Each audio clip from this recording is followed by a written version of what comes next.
Bismillahirrahmanirrahim. Jadi di sini saya akan membacakan radiologi kardiovaskuler dan radiologi respirasi. Bismillah. Jadi di sini yang pertama saya akan mengidentifikasi identitas pasien meliputi nama, usia, jenis kelamin, dan tanggal pemeriksaan yang tertera pada foto. Akan tetapi pada foto ini tidak terdapat identitas pasien. Kemudian saya akan mengidentifikasi identitas foto berupa marker pada foto toraks. Pada foto ini terdapat marker yakni right yang menunjukkan sisi ini merupakan bagian kanan.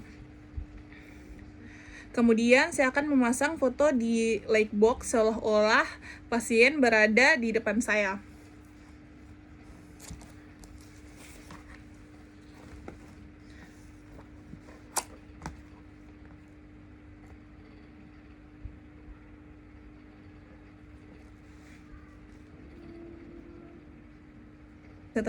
Setelah memasang foto di light box, saya menentukan posisi foto pada foto ini. Yang bagian kanan foto yaitu posterior, anterior atau PA, dan pada bagian kiri yaitu posisi foto right lateral. Kemudian melakukan penilaian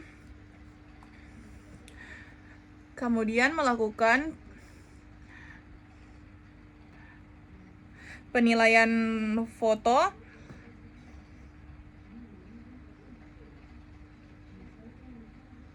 apakah memenuhi syarat atau tidak. Mencakup yang pertama itu seluruh lapangan paru, apeks kedua paru, puncak kavum toraks, dan sinus phrenicocostalis kanan dan kiri. Kemudian inspirasi cukup. Pada foto ini inspirasi kurang karena ICS terlihat hanya sampai 8. Yang ini ya. Kemudian simetris proyeksi tulang korp vertebra torakal terdapat di tengah sternoclav kanan dan kiri. Ujung dari bagian medial klavikula kanan sejajar dengan bagian medial klavikula kiri. Kemudian kondisi sinar X kurang ditandai dengan vertebra torakal yang tidak terlihat jelas sampai di torakal 3-4.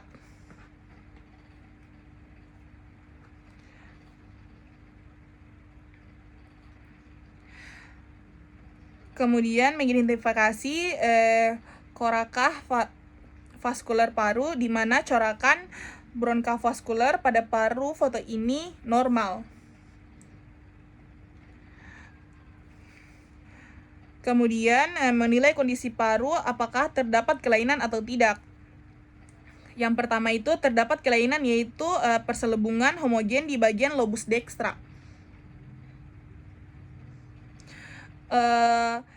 Kemudian air bronkogramnya positif, lalu hilusnya normal.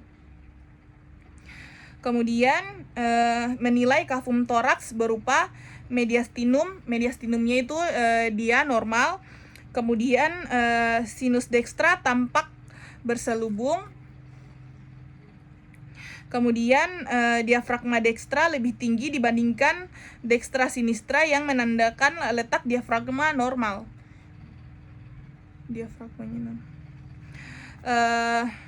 Kemudian mengidentifikasi bentuk dan ukuran jantung. Jantungnya. Kemudian dengan cara itu CTI atau Cardiothoracx Index sama dengan T1 ditambah T2 dibagi DTI. CTI sama kita mengambil garis tengah seperti ini, lalu di garis seperti ini lagi. T1 ditambah T2 sama dengan diameter transversa jantung. Kemudian DTI diameter toraks bagian dalam. Kemudian CTI pada toraks ini hasilnya itu normal karena di bawah 50%. Kemudian mengidentifikasi jaringan lunak pada foto ini yaitu jantung, bagian jantung, dan tidak terdapat kelainan lain. Kemudian tulang kafum toraks ini difoto, tulang kafum toraks terlihat jelas yaitu costa posterior dan anterior, os thoracalis, dan tulang lainnya yaitu clavicula scapula, dan os humerus, dan ditemukan tidak adanya kelainan pada tulang-tulang kafum toraks baik di fraktur, osteosit maupun kelainan lainnya. Kemudian menentukan kesimpulan dari hasil pengamatan berupa diagnosis pada pasien yaitu pneumonia lobaris dextra.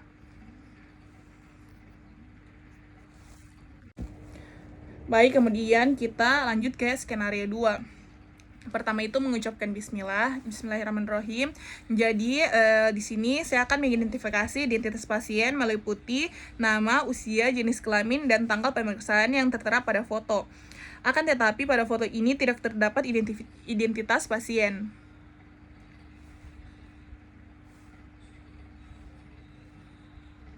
Kemudian selanjutnya saya akan mengidentifikasi identitas foto berupa marker pada foto toraks. Pada foto ini terdapat marker yakni right yang menunjukkan sisi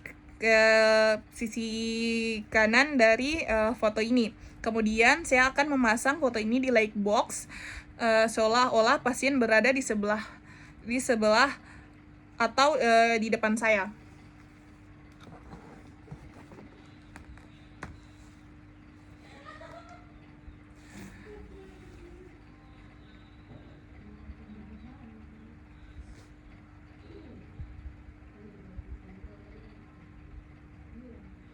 Kemudian saya menentukan posisi foto pada foto ini. Bagian kanan posisi fotonya yaitu posterior, anterior, dan pada bagian kiri atau di bawah itu yaitu right lateral. Kemudian saya akan melakukan penilaian foto apakah memenuhi syarat atau tidak. Pertama itu mencakup seluruh lapangan paru, apex, kedua paru atau puncak kafum toraks, dan sinus phrenicocostalis kanan dan kiri.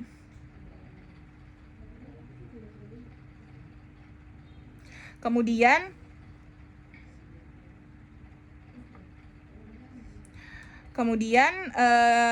inspirasi cukup. Pada foto inspirasi cukup karena ICS yang terlihat sampai 9. 1, 2, 3, 4, 5, 6, 7, 8, 9. Jadi setelah itu simetris, proyeksi tulang cor vertebralis thoracal terletak di tengah. Kemudian kondisi sinar X kurang ditandai dengan vertebra torakal yang tidak terlihat jelas sampai di torakal 3 sampai 4.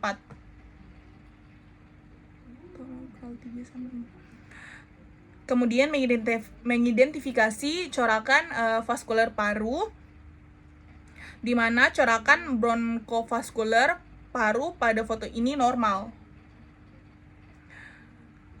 Kemudian menilai kondisi paru apakah terdapat kelainan atau tidak. Pada foto ini tampak kelainan pada parenkim paru yaitu terdapat kavitas dengan dinding tebal di lapangan atas paru dekstra. Hilusnya dia itu normal. Kemudian menilai kafum toraks berupa mediastinumnya dia itu terlihat normal. Kemudian sinus dekstra tampak adanya air fluid level. Kemudian diafragma dekstra lebih tinggi dibandingkan sinistra.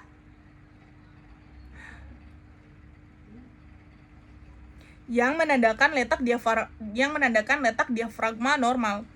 Kemudian mengidentifikasi bentuk dan ukuran jantung dengan cara CTI sama dengan T1 ditambah T2 dibagi DTI. Kemudian kita tarik garis merah di sini, lalu menarik lagi garis di sini. Setelah itu T1 ditambah T2 sama dengan diameter transversa jantung. DTI sama dengan diameter toraks bagian dalam. Kemudian CTI pada foto ini normal karena hasilnya itu menunjukkan di bawah 50%. Kemudian mengidentifikasi jaringan lunak pada foto ini yaitu jantung dan jantungnya tuh tidak terdapat kelainan. Kemudian tulang kafum toraksnya di foto ini kita bisa lihat tulang-tulang kafum toraks yang terlihat jelas yaitu costa posterior dan anterior. Kemudian os thoracalis dan tulang lainnya yaitu clavicula. Kemudian scapula dan os humerus, dan ditemukan tidak adanya kelainan pada tulang kafum toraks baik itu fraktur, osteosit maupun kelainan lainnya. Kemudian kesimpulan dari hasil pengamatan yang saya dapatkan diagnosis pada pasien ini yaitu abses paru. Kemudian selanjutnya kita lanjut ke skenario 1 radiologi kardio. Pertama itu kita mengucapkan Bismillahirrahmanirrahim, lalu saya akan mengidentifikasi identitas pasien meliputi nama, usia, jenis kelamin, dan tanggal pemeriksaan yang tertera pada foto. Akan tetapi pada foto ini tidak terdapat identitas pasien. Selanjutnya saya akan mengidentifikasi identitas foto berupa marker pada foto toraks. Pada foto ini terdapat marker yakni right yang menunjukkan sisi ini merupakan sisi kanan. Kemudian saya akan memasang foto di lightbox seolah-olah pasien berada di depan saya. Lalu setelah itu menentukan posisi foto pada foto ini, yang bagian kanan posisinya yaitu PA dan yang bagian kiri yaitu right lateral.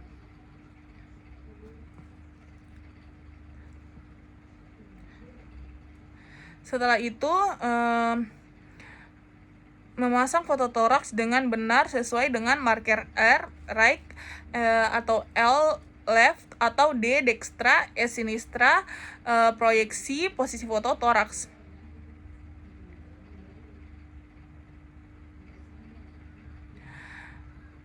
Lateral kiri itu tampak diafragma kiri yang terpotong oleh bayangan jantung. Kemudian identitas foto toraks, nama, umur, jenis kelamin, dan tanggal pembuatan foto. Persyaratan foto toraks, proyeksi PA yang layak, deskripsi film mencakup seluruh kafum toraks dari kedua apex, paru, sinus, costa phrenicus. Kemudian inspirasi cukup bila diafragma kanan setinggi giga 9 atau 10 posterior.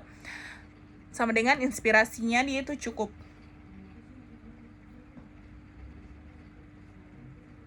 Lalu setelah itu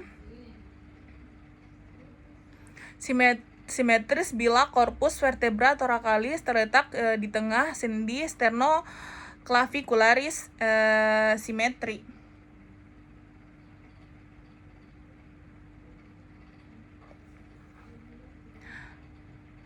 Kemudian bentuk dan ukuran jantung.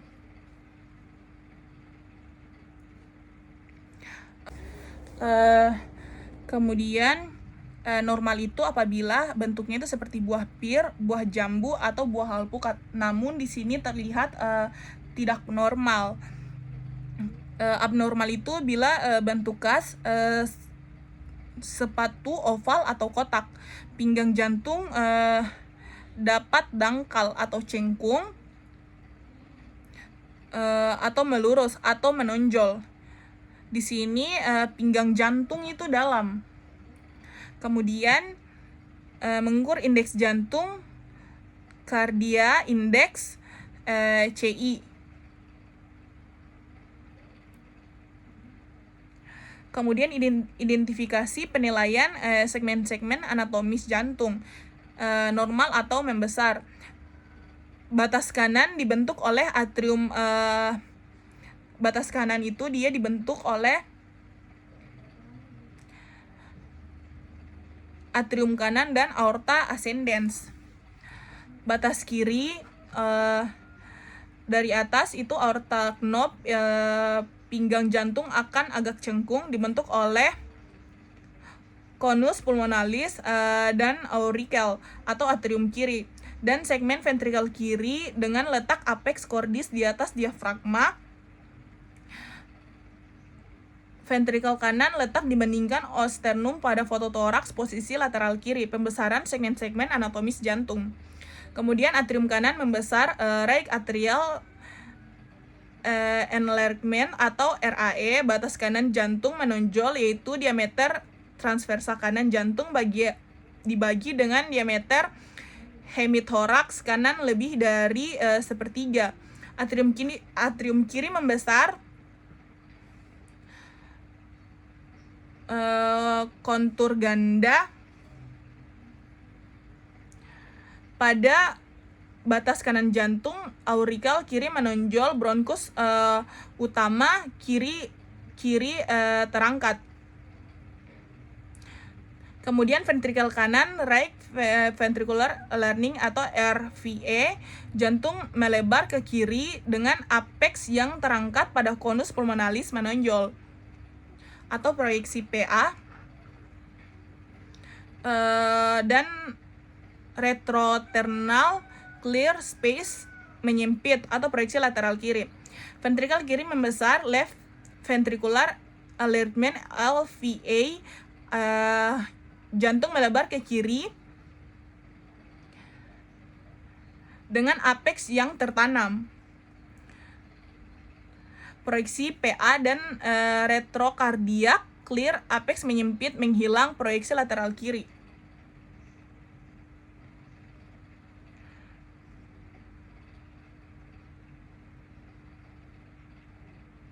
Kemudian kita mengukur aorta atau knob aorta. Normal A1 ditambah A2 kurang dari 4 cm atau jarak A1 antara 3,5 sampai 4 cm atau jarak 3,5 cm yang diukur lebih dari lateral kiri trakea. Kemudian di atas aorta A1 ditambah A2 lebih dari 4 cm atau aorta knob menonjol, A1 di atas 4 cm. Aorta elongasi bila batas atas aorta terdapat pertengahan ujung-ujung klavikula di bawah 2 cm atau di bawah 1 cm dari batas ujung klavikula. Kemudian identifikasi hilus. Hilus adalah arteri dan vena pulmonalis. Kiri lebih tinggi dari kanan. Kemudian cabang dari arteri pulmonalis kanan yaitu right descendens pulmonary artery, diameter tidak boleh lebih dari 17 mm. Vaskular paru, corak bronkavaskular, normal apabila arteri pulmonalis kanan terlihat pada hilus kanan dan kiri. Percabangan ke perifer paru makin lama makin kecil secara terdapat tapering off dengan membandingkan diameter arteri di hilus dan perifer sekitar 5:1. Corak vaskular lebih banyak atau rame dan lebar di lapangan bawah paru yang lebih mudah dilihat pada bagian kanan bawah.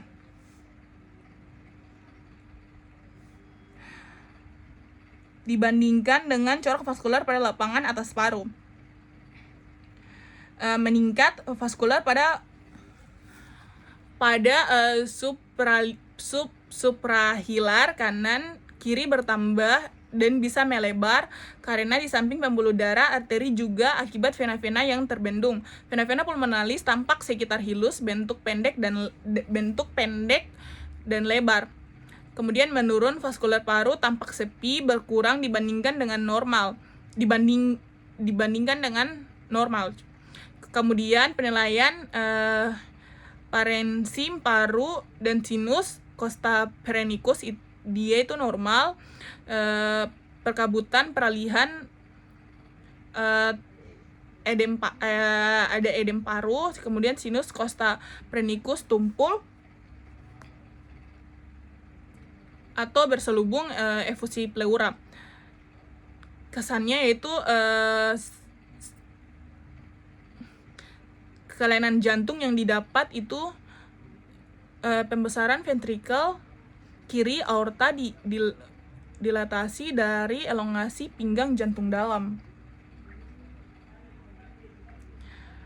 Suspek bila tidak khas dan bila perlu di ventrial diagnosis hipertensi heart disease.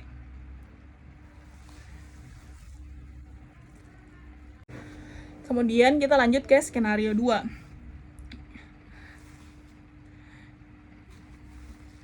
Yang pertama itu memasang fototoraks dengan sinar sesuai dengan marker R atau right, L left atau D dextra, E sinistra, proyeksi posisi fototoraks.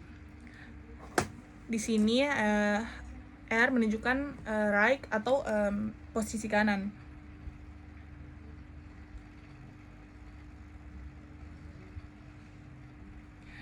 Kemudian kita memasang foto di light box. Setelah itu identifikasi fototoraks, nama, umur, jenis kelamin, dan tanggal pembuatan foto. Persyaratan fototoraks proyeksi PA yang layak. Deskripsi film mencakup seluruh kavum toraks dari kedua apex pada sinus costophrenicus.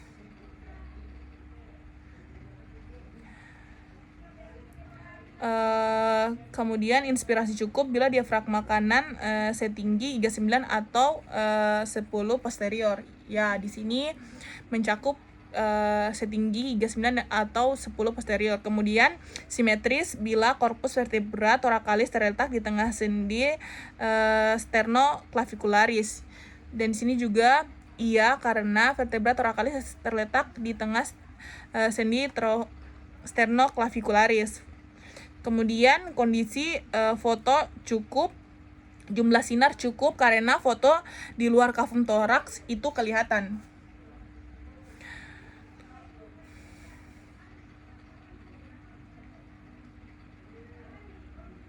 Kemudian kualitas sinar cukup yang terlihat hanya vertebra thoracalis 3-4. Kemudian bentuk dan ukuran jantung. Normal seperti buah pir, buah jambu atau alpukat, tapi di sini kelihatan tidak normal. Kemudian mengukur indeks jantung.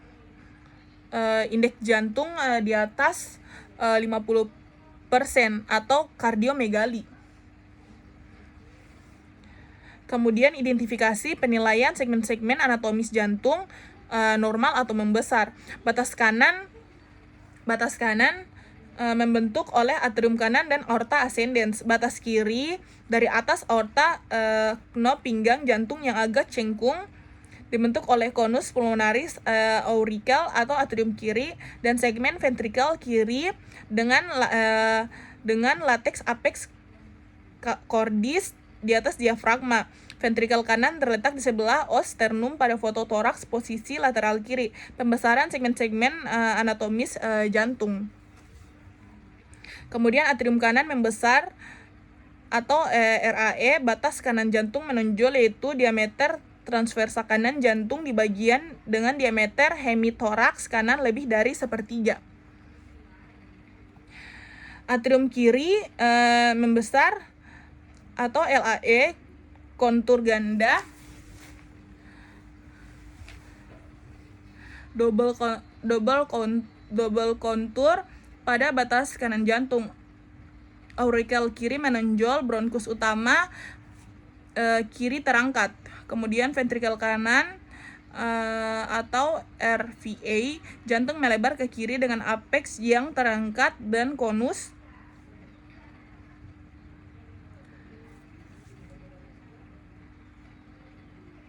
pulmonalis menonjol dan retrosternal clear space menyempit. Kemudian ventrikel kiri membesar atau LVA, jantung melebar ke kiri dengan apeks yang tertanam. Kemudian jantung tampak membesar ke kiri dan kanan. Mengukur aorta, knop aorta. Normalnya dia itu A1 ditambah A2 kurang dari 4 cm atau jarak A1 antara 3,5 sampai 4 cm atau jarak di bawah 3,5 cm yang diukur dari tepi lateral kiri trakea. Di atas aorta. Kemudian aorta elongasi. Bila batas atas aorta terhadap pertengahan ujung-ujung klavikula di bawah 2 cm atau di bawah 1 cm dari batas bawah ujung klavikula. Kemudian identifikasi hilus. Hilus adalah arteri dan vena pulmonalis, kiri lebih tinggi dari kanan. Kemudian cabang dari arteri pulmonalis kanan yaitu right descendens pulmonary artery atau RDPA, diameter tidak boleh lebih dari 17 mm. Kemudian vaskuler paru atau corak bronchovascular, dia itu normal, arteri pulmonalis kanan terlihat pada hilus kanan dan kiri dipercabangkan ke perifer paru. Makin lama makin kecil secara bertahap dengan membandingkan diameter arteri di hilus dan perifer sekitar 5:1. Corak vaskular lebih banyak, ramai dan lebar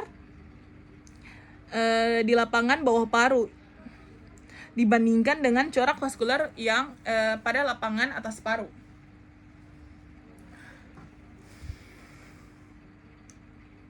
Meningkat vaskular paru suprahilar kanan kiri bertambah dan bisa melebar karena di samping pembuluh darah arteri juga akibat vena-vena yang terbendung. Vena-vena pulmonalis tampak sekitar hilus, bentuk pendek dan lebar. Menurun, vaskular paru tampak sepi, berkurang dibandingkan dengan normal. Kemudian penilaian parensim.